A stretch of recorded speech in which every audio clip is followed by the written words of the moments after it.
Hello everyone.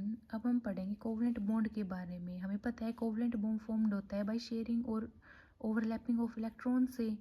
It may be formed either head to head और tail to tail. If it is formed by head to head overlapping, then it is known as sigma interaction, that is mean along the axis or molecular axis.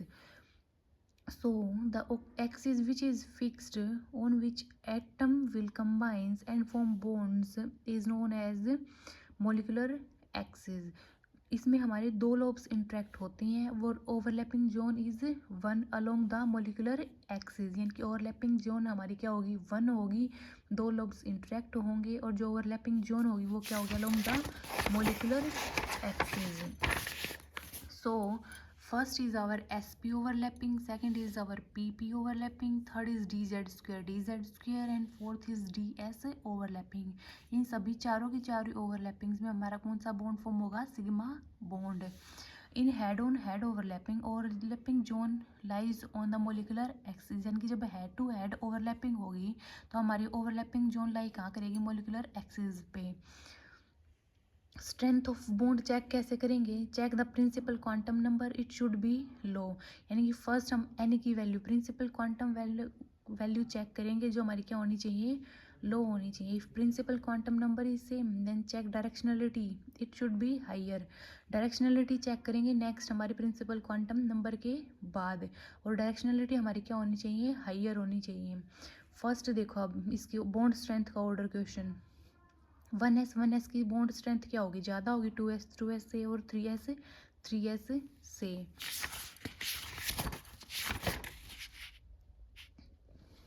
Next है side wise overlapping.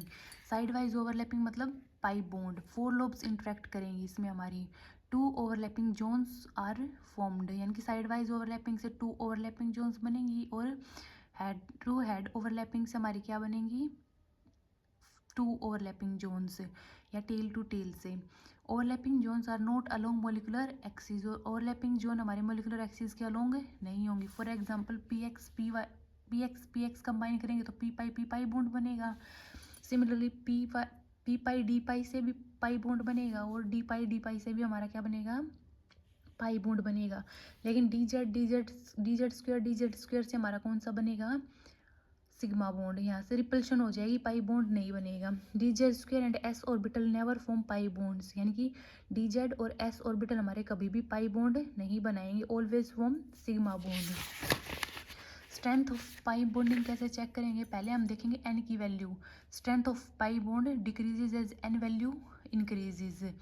First question हमारा 2p पाई 3p पाई 3p पाई 4p पाई को हमें क्या करना है, bond strength के according arrange करना है. तो अभी हमने देखा पहले हम एन की वैल्यू देखेंगे फिर डायरेक्शनलिटी की वैल्यू देखेंगे.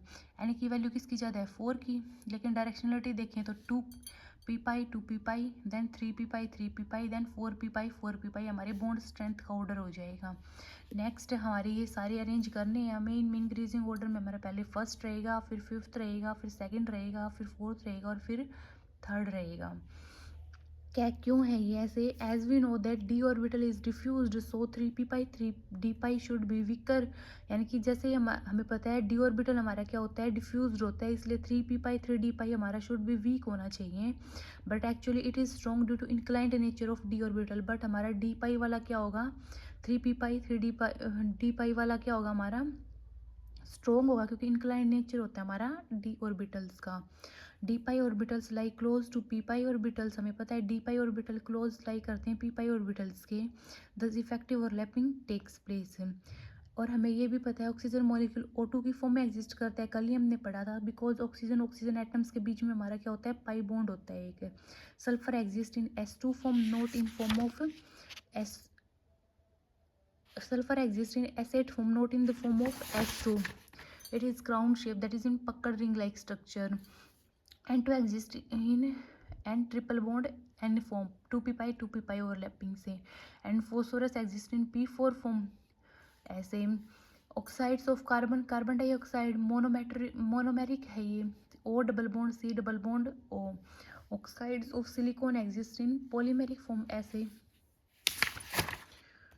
Elements of third period prefer sigma bonding over pi bonding and do not undergo 3p pi 3p pi bonding, whereas second period elements have more tendency to form sigma bond as well as 2p pi bond. ये बोल रहा है कि third period के जो element हैं वो prefer करते हैं सिग्मा बॉन्डिंग से कंबाइन करने की, pi bonding over sigma bonding prefer करते हैं over pi bonding and do not undergo 3p pi bonding. लेकिन सेकेंड पीरियड के एलिमेंट हमें अभी पीछे पढ़ा था, मोर टेंडेंसी होती है सिग्मा बॉन्ड फॉर्म करने की as well as 2p pi bonding. Next हमने पढ़ा है सिग्मा बॉन्डिंग, पाई बॉन्डिंग हमने पढ़ लिया। अब हम पढ़ेंगे डेल्टा बॉन्डिंग के बारे में। डेल्टा बॉन्डिंग में 8 लोब्स इंटरेक्ट करती हैं, 4 ओवरलैपिंग जोन्स होती हैं, फेस वाइज और हेड ओवरलैपिंग होती है।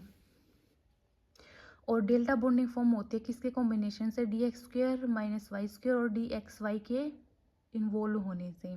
स्ट्रेंथ ऑफ डेल्टा बॉन्डिंग का ऑर्डर क्या होगा, क्वेश्चन है 3d 3d 4d 4d 5d 5d, तो 5d 4d एंड 3d इसका क्या होगा, increasing strength of delta bonding का। With increase in size strength of delta bonding increases, that is mean large orbitals are required for formation of delta bonding, यानी कि पीछे हमने question में पढ़ा है उसी के अकॉर्डिंग क्या है, इंक्रीज इन साइज से डेल्टा बॉन्डिंग क्या होगी, इंक्रीज होगी, क्योंकि लार्ज ऑर्बिटल रिक्वायर्ड होते हैं डेल्टा बॉन्डिंग के फॉर्म होने से। नेक्स्ट है phi bonding, 12 lobes interacts, 6 overlapping zones होंगी, only f orbitals form phi bonding. Strength क्या हो गया हमारी वैलेंस बॉन्ड की, सिग्मा पाई डेल्टा और साई इसका ऑर्डर होगा। म्यू बॉन्डिंग हमारी PT Cl3 C2H4 के अंदर, यानी कि जिसर साल्ट के अंदर एग्जिस्ट करती है। PT और C2H4 के बीच में जो बॉन्ड होगा काइंड ऑफ सिग्मा बॉन्ड है जिसको म्यू बॉन्ड बोलते हैं।